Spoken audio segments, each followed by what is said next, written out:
हाफिजाबाद के नवाही गांव विजवा शरीफ में बनी आया सूफिया तर्ज की आली शान मस्जिद। इस मस्जिद की लागत पर कितने अखराजात आए और ये मस्जिद अंदर से किस तरह बनी हुई है, आइए आपको दिखाते हैं इस वीडियो में।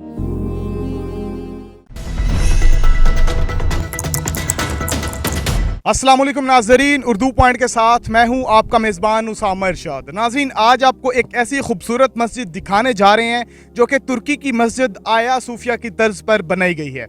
ये मस्जिद हाफिजाबाद के इलाके विजवा शरीफ में तामीर की गई है, जिसकी लागत पर अब तक करोड़ों रुपयों का खर्च हो चुका है। ये मस्जिद अगर बात करूं इसकी, तो इस मस्जिद के भी 28 गुंबद और 4 मीनार हैं। उसके बाद अगर इसकी बात की जाए खुसूसियात की, इनकी खुसूसियात में सबसे बड़ी बात तो यह है कि यहाँ पर जो शीशे की कशीदकारी की गई है उसकी मिसाल आपको नहीं मिलेगी। उसके बाद यहाँ जो दरवाज़ों का इस्तेमाल हुआ है वो दयार की लकड़ी के दरवाजे बनाए गए हैं, जिसके ऊपर कारीगरों ने तराश तराश कर डिज़ाइन बनाए हैं। और अगर इस मस्जिद के मैं पत्थर की बात करूं तो संगे मरमर का इस्तेमाल किया गया, जिसके ऊपर आप अगर चलते हैं तो आपके पाँव बिल्कुल भी गर्म नहीं होंगे। यहाँ और भी मस्जिद की बहुत सी खसूसियात हैं, तो हम इस मस्जिद के जो मुंतज़मीन होंगे पीर सैयद फैजुल हसन शाह साहब, उनसे गुफ्तगू करेंगे, उनसे पूछेंगे कि मस्जिद की क्या क्या खसूसियात हैं। अगर यहाँ पर आप दूर से आते हैं और रहने के लिए आपको जगह भी चाहिए होती है तो वो भी आपको इस मस्जिद के अंदर मुहैया की जाएगी।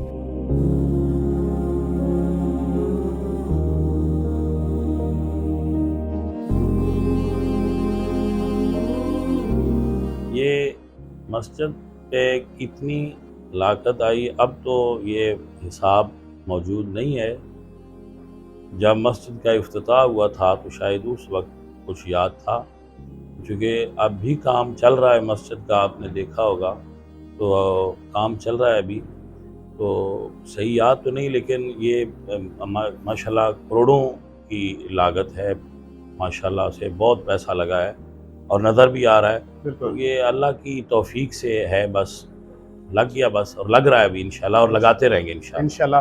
अच्छा शाह साहब, आपने इस गुंजान इलाके में ही इस मस्जिद की तामीर का क्यों सोचा? क्योंकि मस्जिद जहाँ लोग ज़्यादा हो, हमने सुना है या देखा है या पढ़ा है कि वहाँ बनाई जाती है, तो आपने इस इलाके को ही क्यों चुना? हाँ, वो ये है कि हमारे आबाओ अजदाद के यहाँ पर मज़ारात हैं, आपने देखा होगा बिल्कुल कि यहाँ पर पहले दरबार शरीफ हमारे बुज़ुर्गों के मज़ारात थे। तो ये सूफिया का कल्चर है कि जिस जगह पर भी मज़ार होती है वहाँ पर मस्जिद भी होती है। आप दाता साहब देख लें, गोलड़ा शरीफ देख लें, सियाल शरीफ देख लें, पाकपतन शरीफ देख लें, कहीं भी इवन के मदीना शरीफ भी मज़ार और मस्जिद इकट्ठे हैं। तो हमने इसलिए एक तो ये बनाई, दूसरा ये है कि शहरों में तो पहले ही बड़ी बड़ी मसाजिद हैं, तो ये हमारा रूरल एरिया है, यहाँ पर देहात में दीन की तबलीग के लिए ज़रूरत थी, तो हमने यहाँ इसलिए बनाई कि यहाँ के लोगों में भी दीन का शऊर उजागर हो और उनकी अट्रैक्शन दीन की तरफ हो और रसूलुल्लाह के दीन का काम हो। अच्छा शाह साहब, एक और बात जो मेरे माइंड में आती है कि इस मस्जिद को आया सूफिया की तर्ज पर तामीर किया गया और इस मस्जिद का इफ्तिताह भी अभी 2020 में 10 जुलाई को ही किया गया, जबकि आया सूफिया मस्जिद में भी 10 जुलाई को दोबारा मुसलमानों के हवाले किया गया था। तो ये आपने कैसे कंपैरिजन किया? कोई माइंड में ऐसी बात थी? हाँ, नहीं, वो ये है कि हमने जब ये मस्जिद शुरू की थी ना, तो हम जिससे इम्प्रेस हुए थे, जिससे हमने ये आइडिया लिया था, वो वही जगह थी। अच्छा, क्योंकि वो एक तारीखी और हिस्टोरिकल जगह है और वो खिलाफत उस्मानिया के सकूत के बाद बंद थी। बिल्कुल। तो कुछ लोग पहले बनाया करते थे मस्जिद अक्सा के मॉडल यहाँ पाकिस्तान में, तो हमारा चूँकि ताल्लुक़ खिलाफत उस्मानिया के साथ हमारा एक रूहानी रिश्ता है मुसलमानों का, और बिलखसूस अवाम पाकिस्तान का, हमारा परचम भी जो पाकिस्तान का है ये खिलाफत उस्मानिया के परचम से लिया गया है। तो हमने उस रूहानी रिश्ते की वजह से उस मॉडल को यहाँ पर बनाया, और ये इत्तेफाक हुआ कि जिस वक्त हमारी मस्जिद कंप्लीट हुई उसी वक्त वो भी दोबारा से खुल गई। वो इत्तेफाक से ऐसा हो गया। हमारे माइंड में ये नहीं था कि हम एक ही दिन करेंगे, ये तो इत्तेफाक था, मगर ये था कि हम उससे जो है हमने उससे ये मोटिवेशन हासिल की कि यार ये हमारा एक रिश्ता था और ये हमारे असलाफ की अजमत की एक इस्लाम की अलामत थी।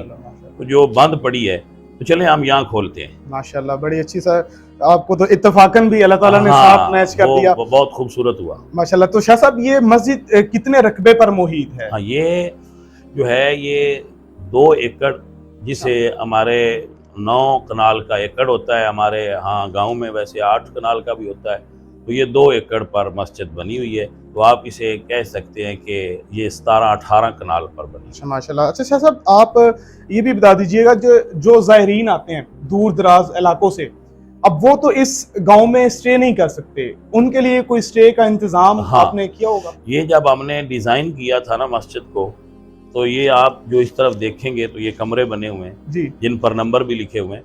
تو یہ کمرے بیسیکلی یہاں آنے والے زائرین کے لیے ہی ہیں جو ہمارے آستانے سے وابستہ ہیں یا ویسے وزٹ کے لیے آتے ہیں, ٹورسٹ آتے ہیں. تو یہ ان کے لیے ہے کہ وہ یہاں پر رہ سکتے ہیں, ان کے لیے یہاں پر کھانے کا انتظام بھی ہے اور رہائش کا انتظام بھی ہے, اور یہ سب کچھ فری ہے, ماشاءاللہ. اس کی کوئی قیمت نہیں ہوتی. اچھا ماشاءاللہ ماشاءاللہ. اچھا شاہ صاحب آپ کھانے کی بات کی تو ماشاءاللہ کھانا بہت اچھا آپ کا بنتا ہے, تو یہ سارا سال ایسے چلتا رہتا ہے فری آف کاسٹ؟ الحمدللہ یہ سارا سال ایسے ہی چلتا ہے, اور یہ سیدہ زہرا پاک کا لنگر ہے, آپ نے دیکھا ہوگا اس وہاں. مسجد کا نام بھی سیدہ ہاں جی. زہرا تو یہ لنگر بھی کھانا بھی ان کی طرف سے ہی ہوتا ہے, اور یہ الحمدللہ فری آف کاسٹ سارا سال چلتا ہے. ماشاءاللہ. اچھا شاہ صاحب آپ دیکھنے والوں کو کوئی اچھا سا پیغام دے دیں جو کہ ہمارے دلوں پہ راج کرے. ہاں بھائی, میری طرف سے یہ پیغام ہے کہ یہ مسجد بھی رسول اللہ کے دین کی سربلندی کی ایک کوشش ہے. تو اس وقت بہت سارے فتنے رسول اللہ صلی اللہ علیہ وآلہ وسلم کے دین کی طرف دوڑ رہے ہیں اور اسے ڈیمیج کرنا چاہتے ہیں, گرانا چاہتے ہیں. تو سب لوگوں کو, مسلمانوں کو, نوجوانوں کو بالخصوص رسول اللہ کے دین کا جتنا ہو سکے کام کرنا چاہیے. ہر بندہ مومن اور ہر نوجوان بالخصوص اپنے دل میں یہ بات رکھے کہ میری زندگی کا مقصد تیرے دین کی سرفرازی, میں اسی لیے مسلمان, میں اسی لیے نماز.